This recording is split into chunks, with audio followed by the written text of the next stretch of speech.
그럼 이렇게 아픈 목소리, 작은 목소리, 날카로운 말투, 무미건조한 말투를 개선하고 좋은 목소리로 잘 말하려면 어떻게 해야 할까요?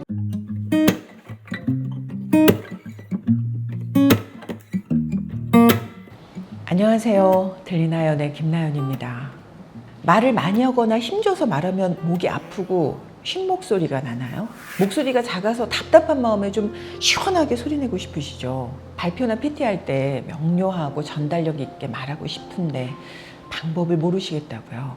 날카로운 말투 때문에 나는 그런 의도가 아닌데 하며 본의 아니게 오해받은 적 있으신가요? 목소리가 건조해서 넌 느낌 없어, 영혼 없어 라는 말 들으시나요? 혹시 다른 사람 목소리만 부러워하세요? 진짜 내 목소리 궁금하지 않으세요?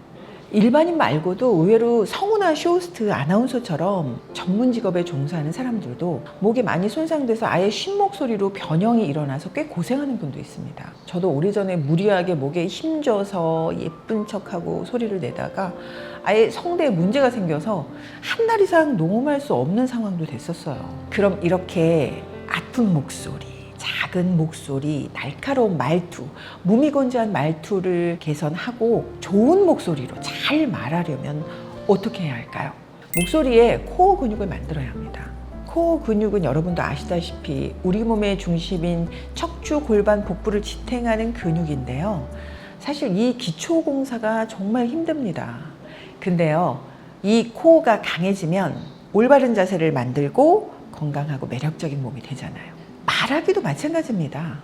이 코어 근육이 있어야 어느 곳에서도 누구 앞에서도 떨지 않고 편안하게 내 의도대로 말할 수 있습니다. 그럼 말하기의 코어 근육이 뭘까요? 바로 동그라미 호흡입니다. 동그라미 호흡은 제가 만든 호흡입니다. 별로 어렵지 않아요. 여러분 복식 호흡 아시죠? 그 건강한 호흡법인 복식 호흡의 약간 상위 개념이라고 생각하시면 됩니다. 복식 호흡을 이용해서 말을 잘하는 방법으로 만들어낸 호흡법입니다. 좋은 목소리와 건강한 목소리, 말을 잘하는데 왜 호흡이 필요할까 궁금하시죠? 호흡은 가장 내가 건강한 목소리를 낼 수 있는 기본이에요. 저희가 호흡을 전혀 이용하지 않았기 때문에 목소리가 쉬고 어눌한 발음도 나오고 작은 목소리가 나온 거거든요. 우리가 호흡을 딴 데서 가져오는 게 아니라 내가 갖고 있는 우리가 가장 편안한 호흡 있잖아요. 복식 호흡. 그 복식 호흡을 이용해서 자연스럽게 발성되고 발음되다 보면은 목 불편함 없으실 거고요. 그리고 목이 불편하지 않으니까 조음기관도 활발하게 움직이면서 발음도 잘 돼서 또렷한 목소리도 내는 거고요. 그래서 자신감 있게 누구 앞에서나 크게 말할 수 있거든요. 이 호흡은 여러분이 그냥 기본적으로 건강한 목소리를 찾기 위한 기본적인 코어 근육이라고 생각하시면 돼요. 조금 불편하고 지루하고 힘들어도 이 코어 근육만 완성되면 아무리 말해도 목이 안 아프고 건강하고 당당하게 말할 수 있습니다. 사실 말하기만 필요한 건 아니고요. 보컬 학원에 가도 호흡이 첫 번째고, 성우 학원에 가도 호흡이 첫 번째고, 아나운서 학원에 가도, 쇼호스트 학원에 가도 모든 기본이 첫 번째예요. 다 공통점이 뭐예요? 목소리. 그러니까 이 목소리를 내야 되는 거는 어쩔 수 없이 호흡이 기본이 돼야 됩니다. 호흡은요, 가슴으로 숨을 쉬는 흉식 호흡이 있고요. 이 흉식 호흡은 왜 우리가 운동 오래 하면 숨이 막 턱턱 막혀가지고 하면서 거친 숨 몰아쉬잖아요. 또 몸이 안 좋아서 병원에 이렇게 누워있을 때도 하면서 거친 흉식 호흡을 하게 되는데요. 이 가슴으로 하는 호흡은 짧고 얕고 숨가파서 말도 빨라지고 마음까지 불안해지는 호흡입니다. 그래서 안정되고 편안한 호흡을 이용해서 말을 해야 하는데 그게 바로 복식 호흡입니다. 여러분 잠잘 때 한번 느껴보세요. 아마 복부가 이완했다가 수축했다가 막 할 겁니다. 그리고 폐 호흡이 가득 찼다가 빠져나가고 가득 찼다가 빠져나가고 반복하면서 콜콜 잠이 드는 거죠. 우리가 갓난아기 때 했던 호흡 혹시 기억나세요? 이렇게 복식 호흡으로 있는 힘껏 막 분유 달라고 응가했다고 막 울었잖아요. 그리고 조금 자라서는 엄마 밥 줘! 하고 힘차고 명확하게 표현했죠. 좀 전에 얘기했듯이 잠잘 때도 하고 이렇게 멍 때릴 때도 하고 맛있는 거 먹을 때도 하고 이 호흡은 참 아이처럼 힘있고 아주 편안한 호흡입니다. 그럼 본격적으로 동그라미 호흡을 익혀볼까요? 동그라미 호흡은 폐에서 나온 호흡이 성대를 만져주고 발성이 되고요. 그 호흡의 힘으로 발음이 됩니다. 자, 그럼 어떻게 해야 할까요? 자, 이렇게 바른 자세에서 복부에 집중하면서 남아있는 호흡을 빼보세요. 이때 입모양은 양옆으로 확장하고 하면서 입 밖으로 호흡을 빼야 됩니다. 그럼 복부가 들어가면서 수축이 되겠죠? 그리고 몸이 이렇게 편안하게 이완되는 걸 느끼실 겁니다. 우리가 날숨을 했으니까 이제는 호흡을 채워야겠죠. 숨을 들이마시겠습니다. 입은 이렇게 다물고 코로만 숨을 들이쉽니다. 이때 복부는 볼록 나와 있겠죠? 다시 한번 해보겠습니다. 먼저 날숨 먼저 하겠습니다.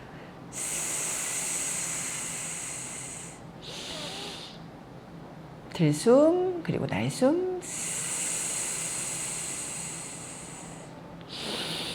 들숨. 이렇게 한 다음에 손을 입 앞에 가져다가 입 밖으로 나오는 호흡이 그대로 흩어지지 않게 동그랗게 원을 그려서 복부로 손을 가져옵니다.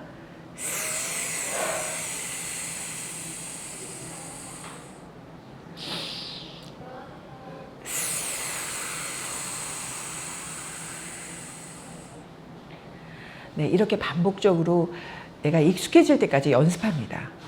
그 다음에 내가 그리는 동그라미에 말을 얹으면 되는 겁니다. 이때 중요한 게 있어요. 자세는 바르게 하시고요. 입 밖으로 호흡이 나올 때 입모양은 양옆으로 크게 벌려야 합니다. 그래야 호흡이 충분히 나오니까요. 이렇게요.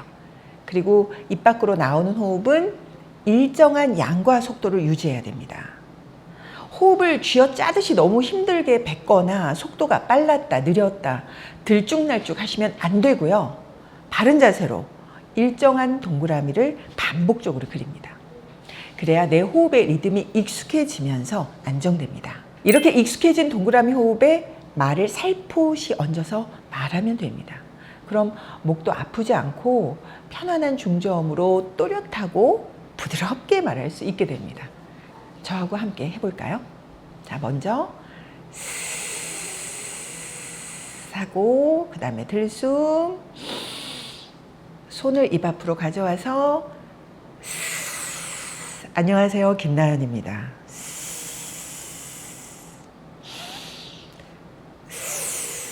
반갑습니다, 김나연입니다. 네, 어떠세요? 내가 그리는 동그라미 안에서 울리는 소리가 내 귀에도 울려서 들리시나요?